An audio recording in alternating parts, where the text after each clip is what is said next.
तो रसिया में अभी फ़िलहाल में रहते थे, लेकिन जून महीने में 3 तारीख को मैं इंडिया वापस आया। सन 2001 में लुधियाने में जॉब करता था। उस टाइम में मैं 950 रुपये का नौकरी पर मैं जॉब करता था। अभी के समय में मतलब लगभग लाख रुपया महीने का कमाता हूँ। ये सब पूज्य गुरुदेव का ही कृपा है। आश्रम में इतने दिनों से आते जाते हैं, कहीं भी गलत गतिविधियाँ देखी नहीं है। और हमारा भी अनुभव है, 20 साल में हमने यहाँ पर सिर्फ मानवता के उत्थान के ही कार्यक्रम हुए हैं। किसी प्रकार का तकलीफ नहीं झेलना पड़ता है। संसार में कितना भी दुख मिलता है, फिर भी हम आनंदित और उत्साहित रहते हैं। इसीलिए बापूजी से हम जुड़े हैं। सरकार कितना भी कुछ कर ले, लेकिन समाज का उतना उत्थान नहीं कर सकता जितना पूज्य श्री के मार्गदर्शन में चले हुए मानवता का उत्थान हो सकता है। वो कि हमारे जीवन में जितने भी व्यसन थे वो सारे छूट गए। सिर्फ 2006 में ही एक बार पूज्य श्री का एक आध्यात्मिक पुस्तक पढ़ा और आज के समय में किसी प्रकार का व्यसन नहीं है, बल्कि दूसरे दोस्त लोग को भी मैं मार्गदर्शन करके उनको भी छुड़ाने की कोशिश करता हूँ। ये मीडिया वाले जो है विदेश से कुछ फंडिंग पैसे ले करके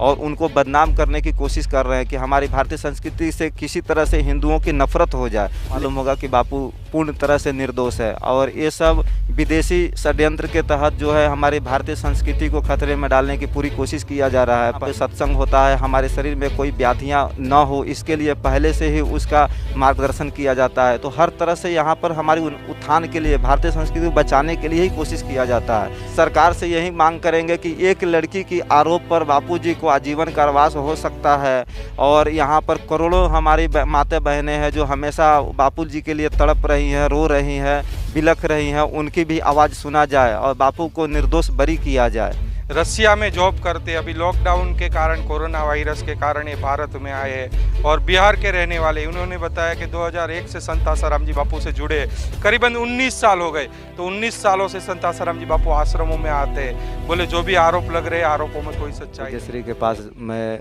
2001 से आता हूँ। 2010 में जन्माष्टमी सूरत में दीक्षा लिया था और अभी तक मेरे जीवन में जो बदलाव आया है वो अपनी जुबान से बयान नहीं कर सकता। और मैं पहले सन 2001 में लुधियाने में जॉब करता था। उस टाइम में मैं 950 रुपये का नौकरी पर मैं जॉब करता था। अभी के समय में मतलब लगभग लाख रुपया महीने का कमाता हूँ। ये सब पूज्य गुरुदेव का ही कृपा है। बापूजी से दीक्षा नहीं लिया होता तो कहाँ कहाँ भटकता वो मुझे भी मालूम नहीं है। आपने बताया 2001 से मतलब बापू से दीक्षा लिया, 19 साल हो गए करीबन।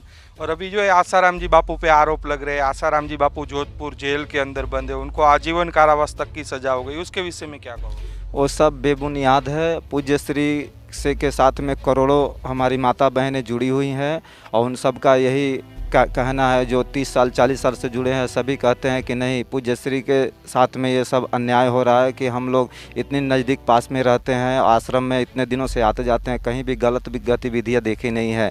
और हमारा भी अनुभव है, 20 साल में हमने यहाँ पर सिर्फ मानवता के उत्थान के ही कार्यक्रम हुए हैं। आपने बताया 20 सालों से आ रहे हो, इतने आरोप लगे, इतना सारा दिखाया गया, आजीवन कारावास तक की सजा हो गई, उसके बावजूद भी जुड़े हो, तो क्या कारण है? मतलब कि आज भी आप लोग बापू से जुड़े हो? बापू जी के अंदर में ऐसे सात्विक वातावरण है, ऐसा उनकी ऑरा ऐसा है कि हम जो भी आते हैं प्रभावित हो जाते हैं। हमारी आध्यात्मिक क्षेत्र में बहुत सारे उन्नति होता है, हमारा सांसारिक जीवन जीने में भी बहुत आनंद आता है। किसी प्रकार का तकलीफ नहीं झेलना पड़ता है।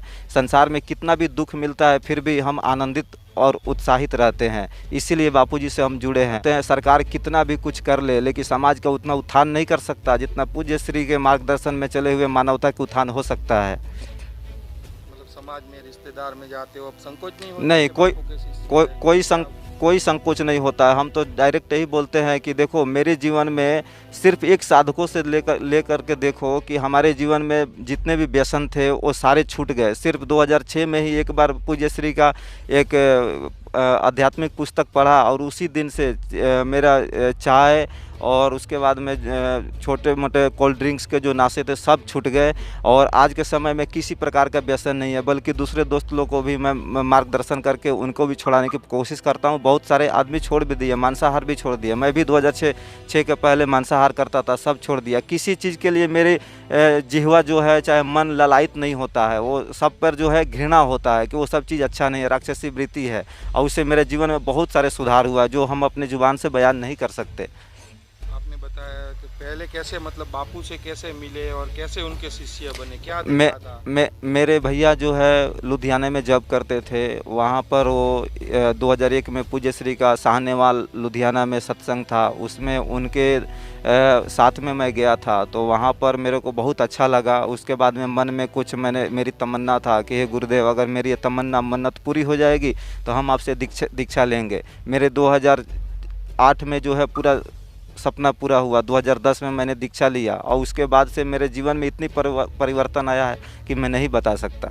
लेकिन लोगों का तो ऐसा कहना है ये तो एक अंधभक्ति है, अंधविश्वास है, क्या कहोगे उन लोगों को? उन लोगों से यही कहेंगे एक बार बापू के आश्रम में उनकी सत्संग की जो कैसेट जो इंटरनेट पे अपलोड किया हुआ है उसको डाउनलोड करके चाहे लाइव करके देखें। उनके जो भी भक्त साधक है उनके साथ में रह करके उनसे जुड़ी जो भी दिनचर्या है उसके बारे में पता करें, तब उनको मालूम होगा कि बापू पूर्ण तरह से निर्दोष है। और ये सब विदेशी षड्यंत्र के तहत जो है हमारी भारतीय संस्कृति को खतरे में डालने की पूरी कोशिश किया जा रहा है। पहले मुगलों ने किया, फिर अंग्रेज़ों ने किया, अभी हमारे संस्कृति को नष्ट करने के पूरे। हम तो रसिया में अभी फ़िलहाल में रहते थे, लेकिन जून महीने में 3 तारीखों में इंडिया वापस आया और अपने भारतीय संस्कृति को छोड़ करके बाहर में जो भी हम देश में रहते हैं, अबू धाबी, कुवैत और अपना ओमान, फिर से रसिया, वहाँ पर जो है इंसान का जो जीने की तरीका है वो बिल्कुल लगता है कि नहीं वो इंसान है ही नहीं, क्योंकि उनकी हर तरह से मानवता की तरफ उनकी कदम नहीं बढ़ता है। वो हमेशा जो है असुर वृत्ति की तरह ही जीते हैं। हमको भी वहाँ कष्ट होता है, लेकिन अपने देश में जो है बेरोजगारी की वजह से हमको वहाँ जाना पड़ता है, लेकिन पूज्य श्री की कृपा से वहाँ भी हमको किसी प्रकार का तकलीफ़ नहीं होता है। मतलब रसिया में जॉब करते हैं। हाँ जी। और लोगों का तो ये भी कहना है कि आश्रम में हम क्यों आए, आपने बताया कि एक बार आके देखो, तो बोले हम क्यों आए, वहाँ तो गलत कार्य होता है। तो क्या होता है वास्तव में? वास्तव में यहाँ पर बच्चों को जो है मतलब आध्यात्मिक में आगे बढ़ने के लिए, चाहे उनको पढ़ने लिखने में जो जैसे कि ईसाई मिशनरियाँ वाले जो है उनके मानसिक तरीके से गुलाम बनाने की कोशिश करते हैं, हमारी संस्कृति से नफरत कराने की कोशिश करते हैं। वो यहाँ पर गुरुकुल में बच्चे को अच्छी शिक्षा दिया जाता है, हमारे भारतीय संस्कृति से जुड़ी हुई हर तरह की उनको शिक्षा दिया जाता है। और उसके बाद में यहाँ पे सत्संग होता है, हमारे शरीर में कोई व्याधियाँ न हो इसके लिए पहले से ही उसका मार्गदर्शन किया जाता है। तो हर तरह से यहाँ पर हमारी उत्थान के लिए, भारतीय संस्कृति को बचाने के लिए ही कोशिश किया जाता है। ये मीडिया वाले जो है विदेश से कुछ फंडिंग पैसे ले करके और उनको बदनाम करने की कोशिश कर रहे हैं कि हमारी भारतीय संस्कृति से किसी तरह से हिंदुओं की नफरत हो जाए, लेकिन ऐसे होने नहीं देंगे। ये हमारा भी संकल्प है, हमारे आने वाले पीढ़ी को भी हम इसी रास्ते में ही लाएंगे, ताकि कोई भी विदेशी का षड्यंत्र जो है यहाँ सक्सेस न हो। मतलब आरोपों में कोई सच्चाई नहीं है, मतलब आज भी बापू को निर्दोष हैं। क्या मांग करोगे सरकार से? सरकार से यही मांग करेंगे कि एक लड़की की आरोप पर बापूजी को आजीवन कारावास हो सकता है, और यहाँ पर करोड़ों हमारी माता बहनें हैं जो हमेशा बापूजी के लिए तड़प रही हैं, रो रही हैं, बिलख रही हैं, उनकी भी आवाज़ सुना जाए और बापू को निर्दोष बरी किया जाए। तो आपने देखा ये भाई रसिया में जॉब करते, अभी लॉकडाउन के कारण, कोरोना वायरस के कारण ये भारत में आए हैं और बिहार के रहने वाले। उन्होंने बताया कि 2001 से संत आसाराम जी बापू से जुड़े करीबन 19 साल हो गए। तो 19 सालों से संत आसाराम जी बापू आश्रमों में आते हैं। बोले जो भी आरोप लग रहे हैं आरोपों में कोई सच्चाई नहीं। लगातार सरकार से भक्त लोग एक ही मांग कर रहे हैं कि जल्द से जल्द आसाराम जी बापू को रिहा किया जाए। कैमरामैन अंजनी के साथ नीलेश ठक्कर, सूरत से रफ्तार न्यूज़।